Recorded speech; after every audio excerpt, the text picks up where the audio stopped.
Shalom peuple de Dieu et bienvenue encore une fois dans la présence de Dieu à travers cette émission que nous appelons Tout est grâce. Et depuis quelques séances, nous étions en train d'évoquer un sujet très intéressant, sachant que ça nous bénit énormément. Merci pour ceux-là qui sont en train de suivre, et merci pour ceux qui continueront encore une fois à partager cette émission, à pouvoir s'abonner à nos liens afin de suivre nos émissions, car chaque semaine nous serons dans vos différents moyens de communication ou les différentes plateformes de réseaux sociaux afin de partager la bonne nouvelle avec vous, car Dieu a dit de par tout le monde, il faut que la bonne nouvelle puisse être annoncée. Nous ne savons peut-être pas de par nos pieds arriver de partout dans le monde et nous avons trouvé ces moyens très efficaces afin d'atteindre des milliers. Et nous croyons que par l'entremise de ces moyens, Dieu est en train de bénir son peuple. Encore une fois, depuis deux séances déjà passées, nous étions en train de parler sur prier sans cesse. Cet exercice qui est bénéfique pour nous chrétiens. Et nous avons puisé ça dans le livre de 1 Thessaloniciens où l'apôtre Paul parlait au chapitre 5 au verset 17. Il disait « Priez sans cesse ». Il donnait quelques recommandations aux chrétiens des Thessaloniques. Cela nous concerne aussi. Afin que nous puissions être joyeux. Mais non seulement joyeux, il disait « Il faut qu'on prie sans cesse ». Et nous étions en train de mettre la base qui était très importante pour nous dire et que la prière n'est pas seulement un moment, mais la prière, elle est toute une attitude. En fait, dans ces messages, nous ne sommes pas en train de nous encourager à tout simplement prier, mais nous sommes en train de nous édifier afin de comprendre comment cet exercice de prière est efficace. Parce qu'une fois, Jésus avait dit, vous priez, mais vous priez mal, parce que vous ne savez pas bien demander. Vous demandez ce qui est de votre passion. Il s'avère que plusieurs prient. Il s'avère que plusieurs élèves disent « je prie » mais il n'y a pas de résultat parce qu'ils ne mettent pas de bonnes bases. Et à travers cet enseignement, nous sommes en train de nous encourager à mettre des très bonnes bases. Des choses qui nous seront édifiantes afin que notre prière soit efficace. Et l'apôtre Paul nous disait qu'il faut que la prière soit permanente. La prière ne doit pas s'arrêter. Et la première attitude, rappelez-vous de ce qu'on disait, la première attitude c'était que nous nous appelions le Dieu d'abord. Nous étions en train de dire que Dieu devait être au-delà de toutes choses. Et la deuxième des choses, nous avons dit la dernière fois que nous étions aussi ici, nous avons dit encore une autre attitude que nous devions avoir, c'était la sanctification. Et je crois que ça a béni plusieurs personnes. Et ce soir, nous serons en train de parler de quelque chose qui sera tellement bénéfique pour nous. Un petit exercice que nous allons faire en réfléchissant sur un texte. Et je pense que Dieu va nous faire du bien. Permettez-moi avant de lire la parole de Dieu, si on peut prier le Seigneur. Seigneur, on te bénit pour ces moments, on te rend grâce. Seigneur, au moment où nous voulons ouvrir la parole de Dieu pour lire, nous voulons écouter ta pensée. Seigneur, viens nous assister.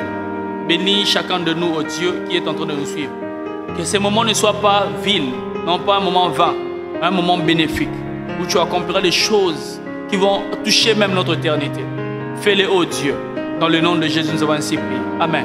Nous sommes dans le livre de Éphésiens, chapitre 6, à partir du verset 10e. Normalement, on va lire du verset 10 jusqu'au verset 20. Mais je ne sais pas si je vais m'arrêter quelque part. Mais normalement, on doit lire du chapitre 6 de l'épître de Paul aux chrétiens d'Éphèse, à partir du verset 10 jusqu'au verset 20. Je lis au nom de Jésus. Si tu as ta Bible, tu peux prendre aussi avec moi pour honorer la parole de Dieu. Au reste, fortifiez-vous dans le Seigneur par sa force toute puissante. Revêtez-vous de toutes les armes de Dieu, afin de pouvoir tenir ferme contre les ruses du diable. Car nous n'avons à lutter contre la chair et le sang, mais contre les dominations, contre les autorités, contre les princes de ce monde de ténèbres, contre les esprits méchants dans le lieu céleste. C'est pourquoi prenez toutes les armes de Dieu, afin de pouvoir résister dans le mauvais jour et tenir ferme après avoir tout surmonté. Tenez donc ferme, ayez avoir la vérité pour ceinture, revêtez la cuirasse de la justice, mettez pour chaussures à vos pieds les ailes que donne l'évangile de paix. Prenez par-dessus tout cela le bouclier de la foi, avec lequel vous pourrez éteindre les traits enflammés du malin. Prenez aussi les casques du salut et l'épée de l'esprit qui est la parole de Dieu. Le verset 19, le verset 18, Paul dit « Faites en tout temps par l'esprit toutes sortes de prières et de supplications. Veillez à cela avec une entière persévérance. Et priez pour tous les saints. Priez pour moi afin qu'il me soit donné, quand j'ouvre la bouche, de faire connaître hardiment et librement le mystère de l'évangile, pour lequel je suis ambassadeur dans le chêne et que j'en parle avec assurance comme je dois en parler. Parole du Seigneur. Et je crois que dans ces textes, lorsque l'apôtre Paul parle aux chrétiens d'Éphèse, Déjà ici, il y a aussi un exercice de prière sans cesse. Parce qu'au verset 18, il dit ceci. Il dit, faites à tout temps toutes sortes de prières. Ici, l'apôtre Paul, nous sommes dans cet esprit de prière sans cesse. L'apôtre Paul dit, la prière doit se faire à tout temps. Il dit, la prière, tu dois le faire à tout temps. Tu dois faire toutes sortes de prières. Mais ce soir, quelle attitude nous devrions avoir, afin que notre prière sans cesse puisse exister? Vous remarquez avec moi ce que l'apôtre Paul est en train de faire ici avec les chrétiens d'Éphèse. Ici, comme toujours l'apôtre Paul, après avoir parlé du sujet du salut, comment est-ce que nous sommes sauvés par la grâce dans ses livres, il nous parle vers la fin de ses livres de certaines recommandations, de certaines instructions comme père, afin que les chrétiens puissent comprendre et mettre en pratique pour leur vie chrétienne et leur marche dans la foi. Et ici l'apôtre Paul, en clôturant, il parle de l'exercice de prière. Mais avant qu'il parle de l'exercice de prière, il dit d'abord, premièrement, vous devez vous revêtir des armures de Dieu, les armes de Dieu, des armures spirituelles. Frère, ce soir, une autre attitude pouvant nous aider à vivre une prière sans cesse, ça s'appelle, c'est revêtir des armures de Dieu. Ici, l'apôtre Paul, avant de parler de la prière, il nous parle des armures de Dieu. Frères et sœurs, j'ai entendu beaucoup de chrétiens parler de la prière comme étant une arme. Ils disent, la prière, c'est une grande arme. Mais permettez-moi je ne sais pas, ça commence à être dans mes habitudes de choquer certaines personnes. Permettez-moi de vous dire quelques vérités avant de voir, vraiment ouvrir ce que je serai en train de dire.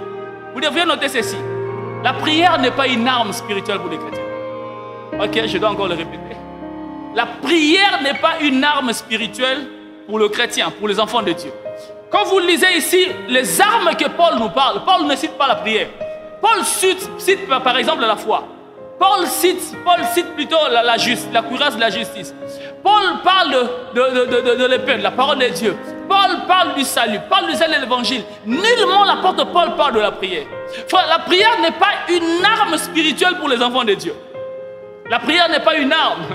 Et deuxièmement, permettez-moi de nous dire ceci. Non seulement que la prière n'est pas une arme pour nous, la prière n'est pas chrétienne d'abord. La prière n'est pas un exercice réservé qu'aux chrétiens. Vous savez, quand on parle de la prière, écoutez-moi vous dire ça. La prière, même les occultistes prient. Même les sorciers prient. Même les démons. Il s'avère que même dans la parole de Dieu, on a vu certains démons prier à Jésus. Ils disent, Seigneur, jette-nous dans le port. Jésus a exaucé leur prière.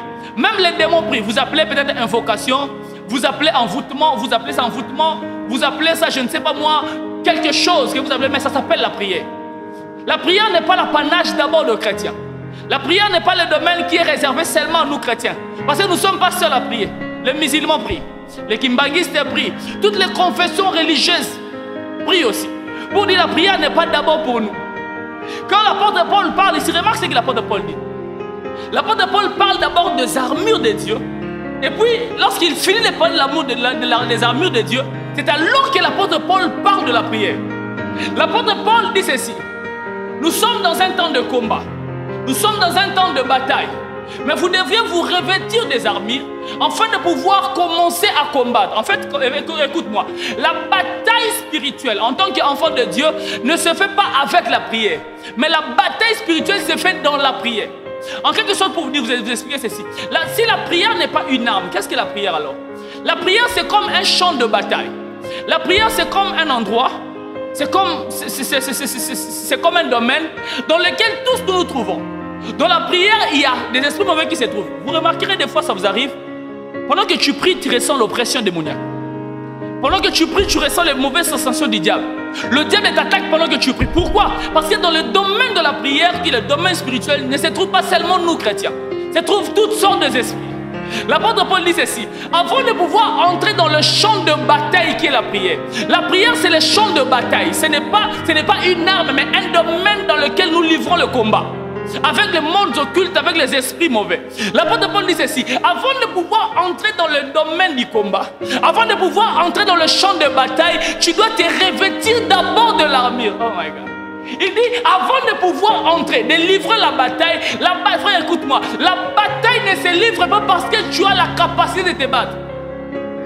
Je te le dis autrement, la bataille ne se livre pas parce que tu as cet appel de la victoire. Non. Cela me rappelle quelqu'un qui s'appelait David. David, après avoir reçu l'onction royale, David avait cette vocation de pouvoir devenir le roi.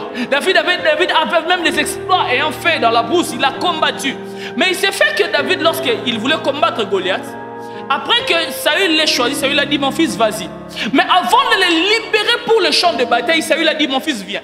Je dois d'abord te donner les armures pour entrer dans le combat. Saül a pris les armures, il a donné à David. Quoi que David a refusé les armures. Mais avant de pouvoir aller vers Goliath, David est descendu d'abord vers l'eau. David est descendu d'abord dans la source. Il a puisé d'abord les pierres. David, qu'est-ce qui se passe? David connaissait qu'avant la bataille, ce qui pressait, c'est d'abord les armures. David a cherché d'abord les armes pour pouvoir livrer la bataille. Pourquoi? Parce que sans les armes, tu n'auras pas la chose qui va te défendre dans le combat. David lui-même disant, parlant même de Goliath, il dit, toi tu t'approches de moi avec des javelots.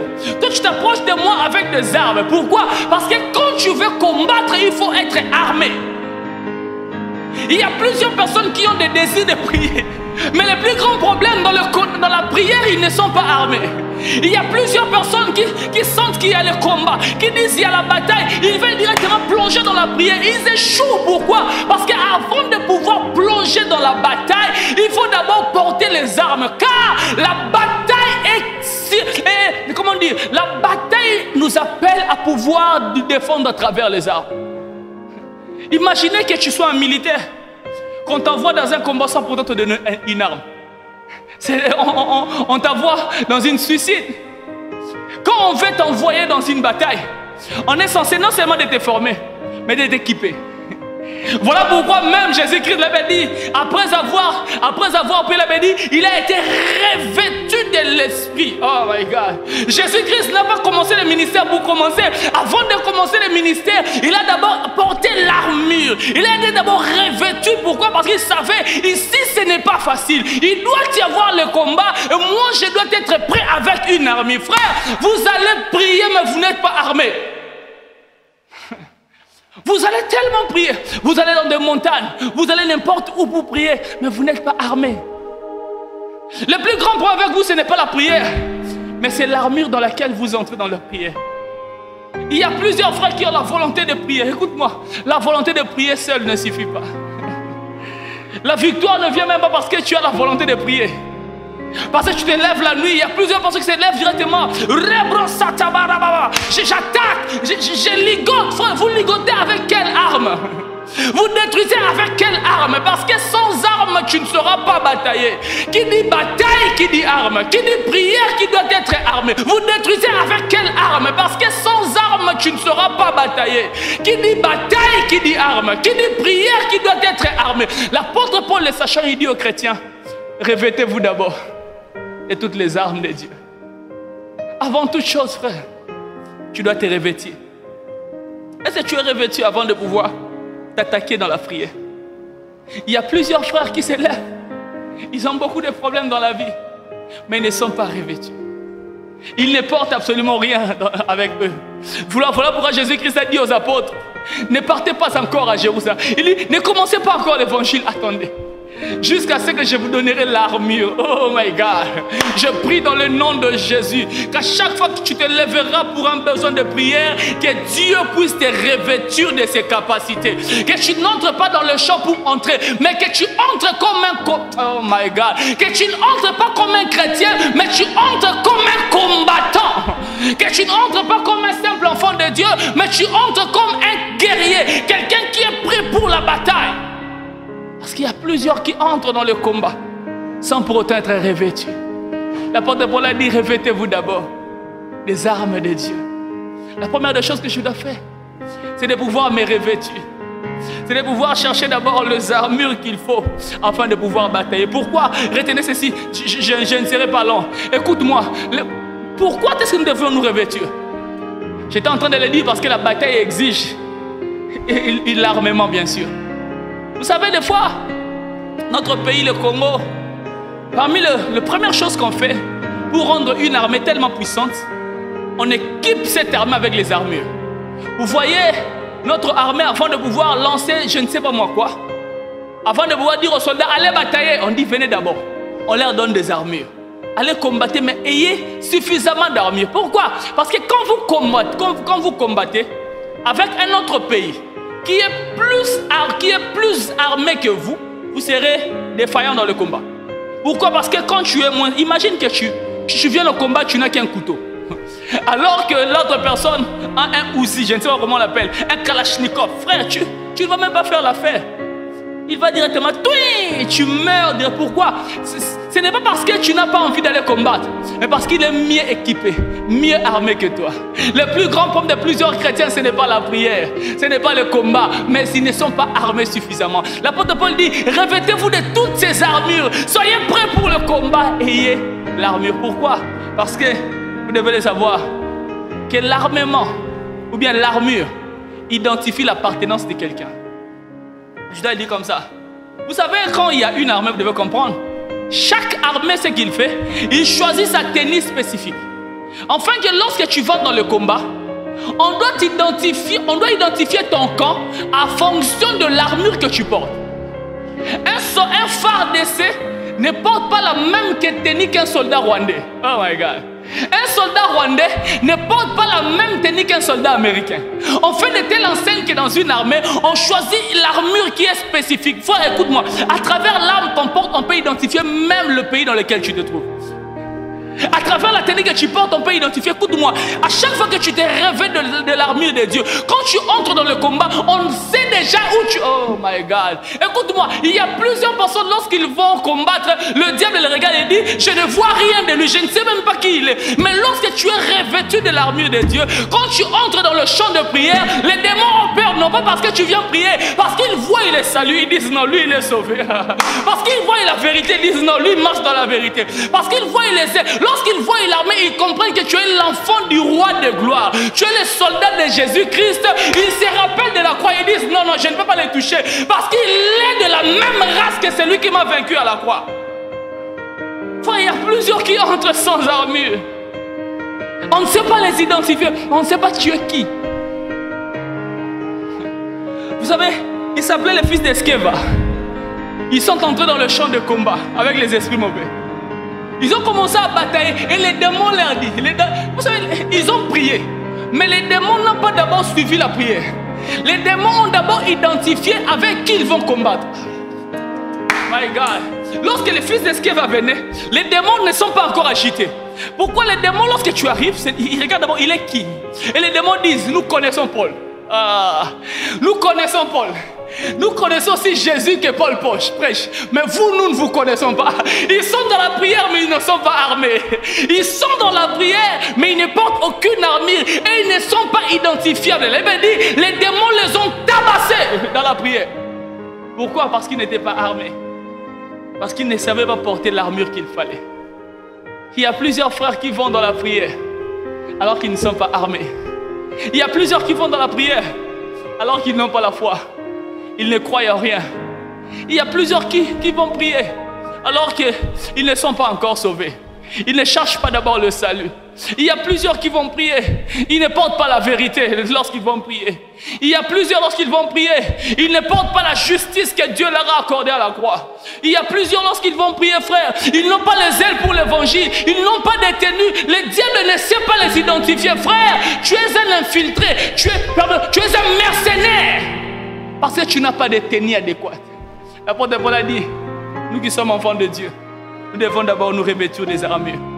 Et l'apôtre Paul dit, quand vous êtes armés, c'est alors que vous devez commencer à prier en tout temps. Vous devez commencer à faire toutes sortes de prières. Parce que l'apôtre Paul savait, une personne qui est revêtue est plus dangereuse dans la prière. Une personne qui est revêtue devient tellement dangereuse dans la prière. Parce que, écoute-moi, est-ce que vous savez, oh my God, dans chaque mission qu'on envoie un soldat, lorsqu'on le touche, c'est à toute la nation qu'on le touche. Un militaire est représenté, permettez-moi de dire, c'est comme un ambassadeur pour son pays. Parce que, écoute-moi, vous voyez déjà dans les informations où on a tué un soldat américain dans un pays, toutes les États-Unis entiers s'élèvent. L'armée américaine se fâche. Lorsqu'on arrête même un militaire là-bas, toute l'armée se fâche, ils disent non, on doit les libérer. Tout le monde s'élève. Pourquoi? Parce que tout militaire était un représentant de sa nation. Lorsque tu arrives dans le champ de combat, frère, tu ne viens pas pour combattre seul. Tu engages tout le royaume de Dieu. Il y a l'honneur et la gloire de Dieu qui est en cause. Et mon Dieu ne connaît pas la défaite. Pourquoi? Parce qu'il sait que lorsqu'on va te vaincre, ce n'est pas toi qu'on va vaincre. C'est à la nation, au royaume de Dieu qu'on va vaincre. Et mon Dieu sera prêt à tout faire afin de défendre sa cause pour toi. Il y a plusieurs frères lorsqu'ils entrent dans le combat. Ils n'ont pas armé. Même Dieu ne sait même pas si c'est lui, si vraiment il est son envoyé. Dieu ne sait pas, il dit, lui il est qui? C'est comme si Jésus disait, il y aura plusieurs qui diront, nous avons fait des miracles avec ton nom. Mais Jésus dira, je ne vous ai pas connu. Parce que dans le champ de combat, il faut être identifié.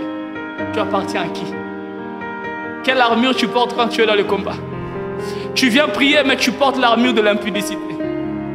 Tu viens prier, mais tu portes l'armure de l'ivrognerie. Tu viens prier, mais tu apportes l'armure de tout le meurtre des avortements que tu as accompli, frère. On t'identifie comme un avorteur. On t'identifie comme un impudique. Tu t'identifies à ta famille. Ta famille est une famille des impudiques. Tu ne combats pas comme un enfant. Tu combats comme un impudique. Voilà pourquoi là-bas, ce sont les impudiques qui te défendent. Et pas le royaume des cieux. L'apôtre Paul a dit, revêtez-vous de toutes les armes de Dieu, afin de tenir ferme contre les ruses du diable. J'ai une bonne nouvelle pour quelqu'un ce soir. Les armures, la prière c'est bien. La prière c'est très importante pour moi. Mais les armures c'est mieux. Avoir un temps de prière c'est bien. Chercher à prier c'est beaucoup bien. C'est bien même. J'encourage. Mais prier quand on est armé c'est mieux. Car dans le combat, on te demandera tu défendras avec quoi? Qui va te défendre? L'apôtre même prenons l'exemple quand il parle même de la cuirasse de la justice, même quand il parle du bouclier de la foi, il dit cela vous aidera à faire face aux flèches enflammées de l'ennemi. Quand tu pries sans la foi, tu n'es pas revêtu. Quand tu pries en n'ayant pas la justice de Dieu, tu n'es pas revêtu. Frères et sœurs, j'ai une bonne nouvelle. L'église doit changer. Nous voulons des gens, non pas qui crient, mais des gens qui sont revêtus. Moi, je ne veux plus voir des gens qui crient, mais des gens qui sont revêtus. Des gens qui sont prêts, qui ne vont pas pour aller combattre, mais qui vont comme des citoyens du royaume de Dieu. Des gens qui vont comme des représentants de Dieu. Des gens qui vont remporter des victoires, non pas pour eux, mais pour que toute une nation soit glorifiée, que tout un royaume soit honoré. Je prie que cela soit ton partage dans le nom de Jésus. Je prie qu'à chaque fois que tu te lèveras dans la présence de Dieu, que tu ne sois pas un inconnu, mais que tu sois identifié comme citoyen du royaume des cieux, de telle enseigne que les ciels soient engagés pour toi dans le combat. C'est alors que tu seras dans la victoire. Ce soir, frères et sœurs, il n'y a pas de prière sans cesse s'il n'y a pas des armures. Il y a plusieurs personnes qui désirent tellement la prière, comme moi je le désire aussi. Mais il y a moins de personnes qui désirent l'armement. L'apôtre Paul a dit, armez-vous d'abord. Soyez d'abord armés avant de pouvoir entrer dans le champ de bataille, qui est la prière. Je veux que les hommes prient en tout lieu, mais des gens revêtus, comme des soldats du royaume de Dieu, afin de combattre en ayant une identité d'un enfant de Dieu, en ayant l'identité du royaume des cieux. Quand le diable te voit, il voit les saluts de Dieu. Quand le diable te voit, il voit quelqu'un qui a la foi. C'est alors que tu es inébranlable dans le combat. C'est alors que tu es invincible dans le combat. Car c'est lui qui entre dans le combat en étant revêtu. Comme David disait, toi tu viens avec tes armes, moi je viens au nom de l'Éternel. Il dit, je viens te combattre, non pas pour moi, mais il y a tout un royaume que je suis en train d'engager. Et lorsque David a fini le combat, on a dit, j'aime ça. David, lorsqu'il a fini de combattre, ça lui a demandé, à qui appartient cet enfant? De qui est-il fils? Pourquoi? Parce que dans un combat, on entre avec une identité. Et on doit reconnaître qui tu es dans le combat. On ne combat pas pour combattre. On doit savoir qui tu es. C'est alors que l'honneur reviendra de ton appartenance. Il y a plusieurs frères qui apportent des échecs dans le combat juste parce qu'ils ne sont pas revêtus. Que Dieu t'aide à pouvoir te revêtir de toute son armée afin de pouvoir entrer dans le champ de bataille qui est la prière. Je pense que ce message t'a béni. Je pense que ce message t'a soutenu. Est-ce que tu peux prier avec moi s'il te plaît? À un moment donné, pendant juste 1 minute, tu peux prier avec moi. Tu peux dire à Dieu, Seigneur, fais-moi grâce. Afin d'être revêtu. Fais-moi grâce. Afin de porter toute cette armure dans le combat. Seigneur, fais-moi grâce. Afin de ne pas combattre pour combattre, mais afin de combattre pour la victoire. Prie avec moi dans le nom de Jésus. Seigneur, merci. Merci, oh Dieu, pour cet enfant que tu es en train de revêtir. Merci pour ces soldats que tu prépares pour le combat. Merci, oh Dieu, pour cette personne que tu disposes pour avoir la victoire. Merci pour la victoire qui est certaine. Merci parce que lorsqu'il s'élèvera, il identifiera le royaume. Et toi, tu t'engageras afin de pouvoir défendre sa cause. Merci, oh Dieu, pour des victoires que tu accordes. Merci, oh Dieu, pour des exploits que tu accordes. Merci parce que ta gloire sera manifeste à travers sa victoire. Merci, oh Dieu, parce que l'arme de Dieu, les armes de Dieu, l'armure spirituelle est sur son corps. Désormais, il n'entrera pas pour entrer, mais il va aller combattre pour la victoire. Merci, oh Dieu, parce que tu vas encore enrôler plusieurs. Si tu es là, tu me suis. Ta vie, tu n'as pas donné à Dieu, l'occasion t'est offerte. De dire à Dieu, il y a plusieurs choses que je ne fais pas. Il y a plusieurs choses que je suis en train de commettre qui ne t'honorent pas. Seigneur, aide-moi à m'en débarrasser. Fais cette prière dans le nom de Jésus. Que Dieu t'accorde cette prière et que tu reviennes dans la maison. Et que désormais, l'identité d'un enfant de Dieu te soit collée dans le nom de Jésus. J'ai ainsi prié. Amen. Que Dieu bénisse. Je crois que ça nous a bénis. Et nous allons nous retrouver dans le prochain numéro. C'est encore une fois votre humble serviteur, le pasteur Arnold Kidia Kamasala, pasteur responsable de l'église Mission Divine pour la délivrance des nations, qui est à Kinshasa, dans la République démocratique du Congo. Je crois qu'il y a un numéro qui est affiché là-bas pour tout besoin de prière, pour tout besoin de consultation, pour tout besoin d'entretien, d'entrer en contact avec nous. Je crois que le numéro est affiché au bas de cette image et de cette vidéo plutôt. Il y a un numéro qui est en train de défiler. Veuillez nous contacter. Si l'émission aussi vous a béni, réagissez et partagez-en en plusieurs, avec plusieurs plutôt, pour que le nom de Dieu soit glorifié.